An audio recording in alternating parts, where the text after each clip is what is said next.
I noticed that Bambi didn't come down the stairs like she usually does.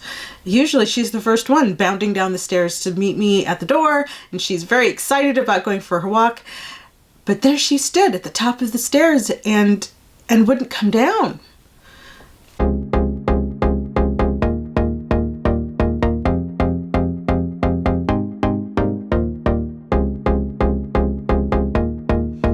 Hi everyone, I'm the solofurmom. Welcome to my channel. I have a story to tell you. So I've been traveling quite a bit in the last 4 months. In fact, I've traveled more in the last 4 months than I usually travel in an entire year. And those trips included 2 trips flying back and forth across the country between New York and California to bring Caramel and then Bambi home.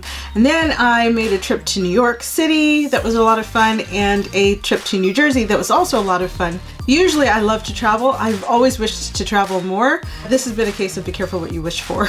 Somehow, Bambi managed to be along for 3 out of 4 of those trips. Girl knows how to work the system. The last trip that I took was to New Jersey. It was for an alumni event, so I was really looking forward to this time. All of the dogs would go to the doggy resort, and Mommy was gonna have some time away for herself. It was going to be Mommy's time on her own. Now, when I adopted Bambi and Caramel, they lived in California, which means that they had different vaccinations that they had to get there than we do here in the state of New York. And one of those is Lyme lepto. So that is vaccination against Lyme disease, and then also leptospirosis, I think it's called. I'll have to check that out. California, they have no idea about this whole Lyme thing. I had to get them vaccinated when I brought them back. Caramel and Bambi, they're so typical of siblings. They've been together since they were 3 months old. They obviously adore each other. And they also hate each other's guts.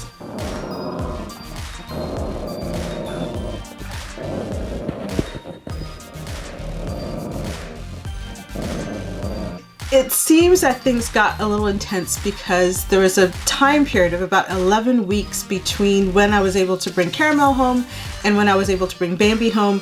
Caramel had all that time away from Bambi, and she just blossomed, and she just loved being independent on her own. And then I brought Bambi back, and I knew that this was going to be an issue. I wasn't exactly sure how, and then I found out.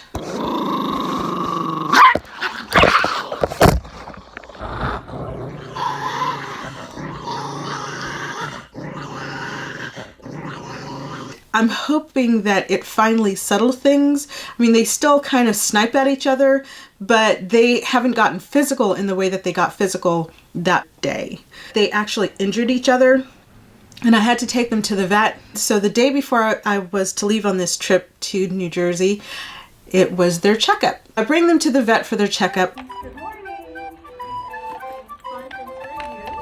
The vet tech takes a look at the chart and says, "Oh, we see that Bambi is due for her booster shot for the Lyme lepto." I thought, fine, this is great. She'd had her shots before, never had a problem. We went ahead and gave her the booster shot. This happened on a Wednesday morning. The conference was starting on a Thursday morning. I took them back home, went to work. Everything was fine. I come home from work. I'm getting ready to take everybody out on a walk. I noticed that Bambi didn't come down the stairs like she usually does.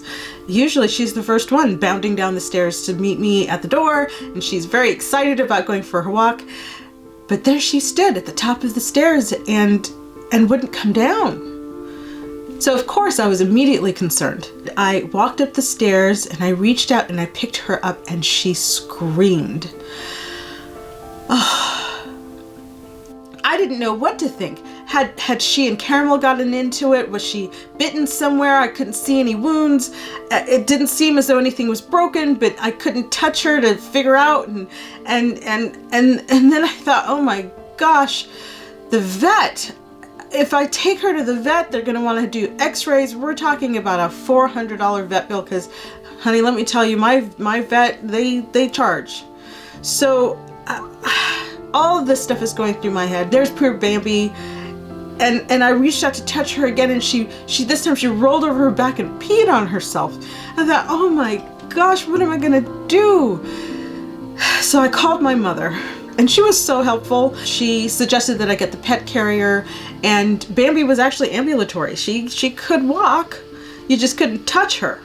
So I put the pet carrier in front of her and encouraged her to get inside it, and then I carried her down the stairs in the pet carrier.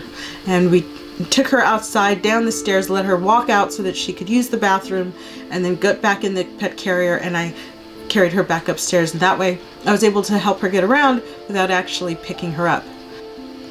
I'm worried about getting to this conference. I don't know whether the kennel is going to allow me to leave her with them in that condition. I'm worried about the vet bill. Of course, mostly I'm worried about Bambi. What's happened to her?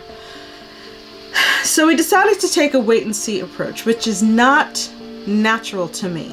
Natural to me is to throw her in the car and race down the parkway to the emergency clinic. But my mom talked me back off the ledge, and she said, you know, she seems to be fine otherwise. She's breathing okay. She's not bleeding anywhere. Nothing seems to be broken. Let's just take our time with it. I was supposed to leave that morning for the conference. So now I know that I can't leave that morning. I couldn't leave her in that condition. I called the hotel, and thankfully they were able to accommodate me and allow me to waive that evening and to check in the next day. And then I thought it would be just easier to take Mushu, Madla, and Caramel to the kennel as planned so that I could focus all my attention on dealing with the situation with Bambi. So came the next morning, and I went to check on Bambi. And I asked her how she was. Can you come here to me? Come, Mama, come here. And I tried to pick her up. Can I pick you up?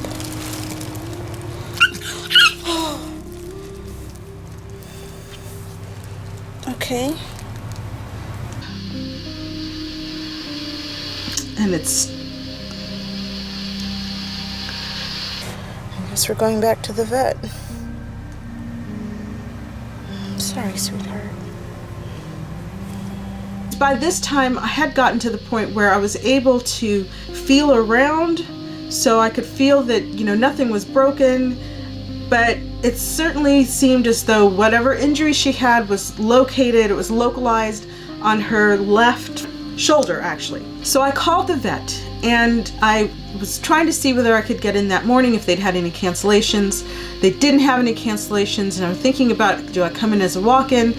And the woman on the phone says to me, wait a minute, this is Bambi? And I said, well, yes, this is Bambi. And she says, and it's her left shoulder? And I said, yeah, it's her left shoulder. And she said, we gave her her Lyme lepto shot in that area yesterday, didn't we? And that's when I remembered. She'd gotten a shot in her left shoulder. This is what this was all about.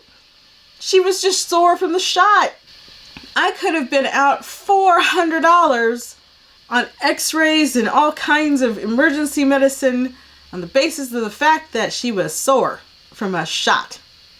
I was so relieved to know what it was, and that it really wasn't very serious, and she was gonna get over it. But now the question was, is the kennel going to be okay with it? So now I have to make a decision. What am I going to do? Do I take her to the kennel and hope that they are going to accept her there even though she's in this very reactive state? Or do I take her with me on my mommy vacation?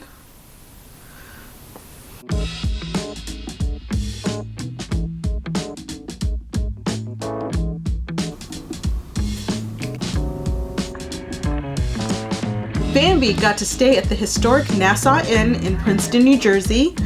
She got to take lots of walks and meet new friends. I'm trying not to have to travel again for the rest of the year. I'm determined that next time I travel, I'm going to be able to do it by myself so that I can laze around in the hotel room until 9 o'clock in the morning and not have to get up at 7 and take anybody on a walk. Mommy needs a break. Thank you so much for watching. I look forward to seeing you in the...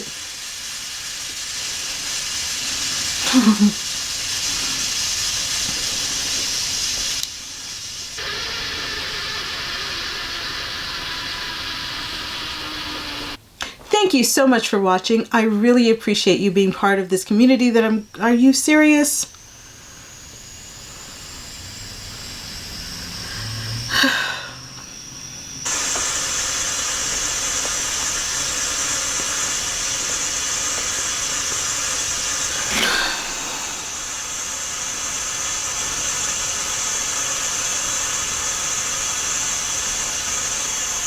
I'm not annoyed. I'm not annoyed about the noise. I'm not, because that's the boiler and it gives us heat. It's the radiator, actually. That's what I'm supposed to call it. I didn't grow up with that stuff. I grew up in Southern California. We have normal weather. I know about the fires. This is true. We can't say anything, but last winter when it got down below -20, I thought about California and about how unnatural it is for human beings to inhabit places where the temperature goes below 20 degrees, like 20 degrees below zero, -20. There were some places that went to -40. My brother lives in one of them. Why? Why do people do that? I don't understand. And yet here I am, I'm doing it.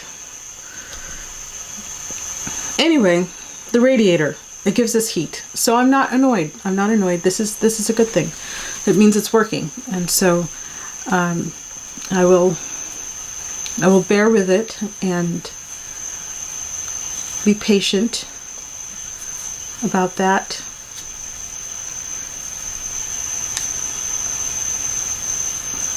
I think it's going to stop. I mean, it does. It usually does stop. It's just I've never been in a situation where I've had to wait for it to stop, and so I'm not sure how long it takes. You know, is it worth it for me to sit here and prattle on and on and on and ramble and stuff, or is it going to be another 5, 10, 15, 20, 30 minutes? I don't know. It's kind of like tomorrow. I don't know. I have plans for tomorrow. But then tomorrow has plans for me. And I don't know what those are. This just kind of got deep and philosophical all of a sudden. In a very unplanned way. I have to say that. It was very unplanned. It's true. Thank you so much for watching this video. If you liked this video, please give it a thumbs up. If you're not subscribed yet, come on now. I know you're subscribed, aren't you? If you're not subscribed, please go ahead and hit that red button. Be sure to subscribe and share this channel with your friends and family. I'm so grateful because I, at this moment, have 20 subscribers, which is a big deal to me because organically growing a channel actually is not really easy. If you're new to YouTube and you're wondering why it is that YouTube creators are so intent on asking people to subscribe, it's because YouTube now has a policy that if you want to be monetized, if you want to be able to make money from your channel, you have to have 1,000 subscribers. So I am on my way to earning 1,000 subscribers. When we get to 100, I will do my first giveaway. So we're going to chunk this down and do it a little bit at a time. You can be part of helping me to make that happen, and I would be so grateful if you did. So make sure to subscribe, share this channel with your friends and your family. I'm sure that they will enjoy it. I work very hard to make sure that I've got content that is valuable to you, that is interesting and entertaining as well. And so go ahead and share it with them, invite them to subscribe so that we can get to that 100 so I can do my giveaway. I'm giving away not 1, but 2 Delta Airline approved Sherpa pet travel carriers. And the reason why it's important that it is approved, it's about being able to bring your pet along with you on an airline. They have some pretty specific, strict rules about the size of carriers that can go onto an airline so that it fits under the seat in front of you. And when you have this pet carrier, you can be sure that you're going to be allowed on the airplane, so you don't wind up standing there at the airport and you've got poor little Fifi or Fido sitting there going, how are we getting on the plane? So please go ahead and subscribe. Invite others to subscribe. Let's get to 100 and I can do the giveaway. It's been a pleasure presenting this video to you. I am working on new content, so I look forward to seeing you in the next video. This is the Solo Fur Mom saying, Solo Fur Mom out!